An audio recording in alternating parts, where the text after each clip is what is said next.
Hi, everybody. I wanted to talk very briefly about some of the key themes that we're seeing at ISA and across the industry related to the increased adoption of new technologies. Of course, forming part of our Future of Securities Services revised paper. And I'll talk about four main themes. I'm going to talk a little bit about blockchain. I'm going to talk a little bit about AI. I'll talk about data, and then I'll close with some comments on cybersecurity.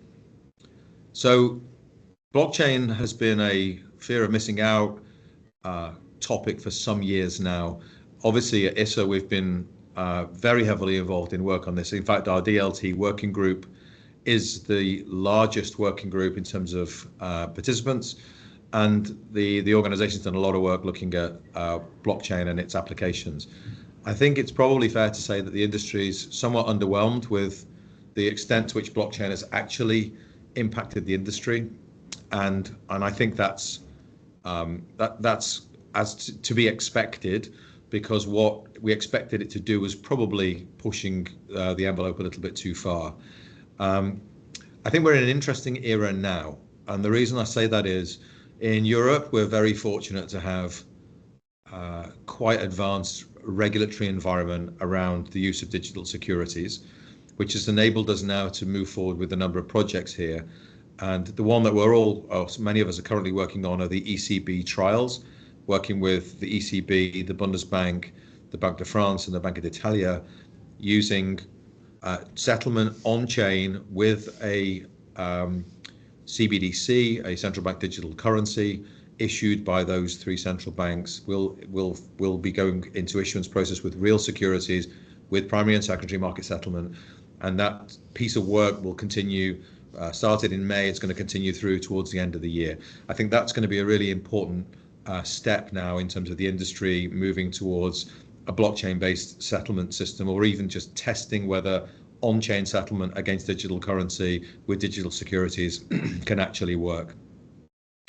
What we've experienced at Clearstream with digital securities is also adoption is really critical. So making sure that you can actually get investors, issuers, and the whole infrastructure to work in the world of digital securities is crucial, because people just don't have the capacity, the resources, or the interest to wholesale change their operating infrastructure.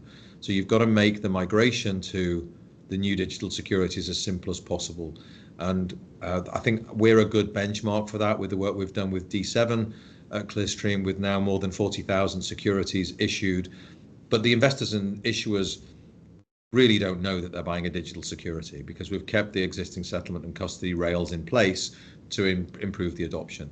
So I think that's an interesting angle. When we think about the introduction of new technologies, the adoption and the migration route has to be considered, otherwise it will just fail. And then the third thing on that I want to talk about in terms of blockchain was crypto custody. So we've heard some noise getting louder around a desire for crypto custody. We're starting to see some of the rules becoming formed, where we're starting to see some of the crypto custody providers getting licenses from the regulators. So I think we'll start to see over the next couple of years crypto custody for institutional money becoming a bit more mainstreamed. There's still some questions to be asked around and answered around liability and the reg structure, but we're starting to see movement in that direction. On the AI and Gen AI specifically, what I'd ask everybody to consider is only in November 2022 was ChatGPT launched. And if you think about how far we've come in 18 months, it's quite astonishing how quickly that technology has risen. Just go and look at the stock price of Nvidia, which now has a market cap which is bigger than the whole of the UK equity market combined. So there's obviously a lot of interest and a lot of hype. I would argue that the hype is justified in this case around Gen AI. I think that what we're not seeing, and it's not a surprise to me, is wholesale operational change coming on the back of AI and Gen AI. A lot of our industry is already quite automated, so it's only the 2 or 3% at the end that is manual, and a lot of that are very specific issues for manual processing, which are not scaled and can't be scaled because they're so specific. So I think what will be a big efficiency gain for not just for our industry, but for all industries, is individual usage of the Gen AI tools in our day-to-day work. Things as simple as writing reports, creating PowerPoint presentations, passing through data and summarizing it so that you can save time. There will be some software development benefits, I think, as the Gen AI tools develop further, and the particularly around testing. Continuous testing is possible with Gen AI, which wasn't possible with previous technologies, and that's going to be, I think, a big advantage. But in terms of the real impact, I think, as I say, it will be at the individual user level, but also at customer experience. I'm very excited personally about what we're going to be able to do with customer experience using Gen AI, going to the next level of chatbots with real intelligent, excuse me, with real intelligent machines helping us improve speed, accuracy, and efficiency when our clients interact with us, and have either very simple things like settlement queries or much more complex things that they want to learn from us, and the AI tools will enable us to do that. On data, I think one of the cornerstones of the whole move to big data and the use of data in a more intelligent way is cloud adoption. And I think that we've seen various players in our industry going further or less far in terms of their use of cloud.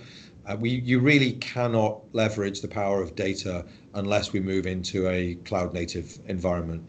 So the industry, I think, will start to bifurcate between organizations that have adopted cloud and have embraced it, and those that haven't, and those that have will be able to deliver much more sophisticated data tools. And I'm talking about reporting that is forward-looking, not backward-looking, which uses big data and predictive analytics to be able to say what will happen or what should happen in the future.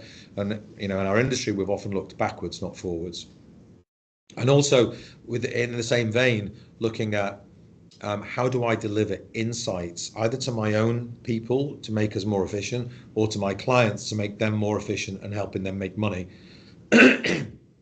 And that insight-driven reporting or data will be driven by this cloud adoption and by the overlay of AI and machine learning on top of our data. So I think what we should expect to see in the next 2 to 3 years is a lot more what I would call advanced or sophisticated data products being delivered by our industry, and turning us from an organization or organizations which really support the back office to organizations which increasingly support the front office of our client organizations. Finally, on cyber, it's not really about new technology, but new technology brings with it its own risks. And I think cybersecurity is an existential threat for the whole of the financial services industry. Our regulators recognize that as well. And when we speak to our peers across the industry and at ISA, we talk about cyber, it's clear that it's becoming a key regulatory focus, and for all the right reasons. And I think that now, as we move into this next generation of technology, the organizations which can scale up their cyber defense will be the ones that will do well and will survive. We've already seen some issues with smaller organizations, some in the fintech space, who've had some issues on the cyber side, which then creates a supply chain issue for the industry. So cyber will be a much bigger risk factor going forward in terms of the way we look at our supply chain and we do our due diligence. And I think that the buyers of services in the security services space will increasingly look to the cyber capacity and facilities of the suppliers in terms of making sure that their data assets and integrity, resiliency are intact. So thanks for listening.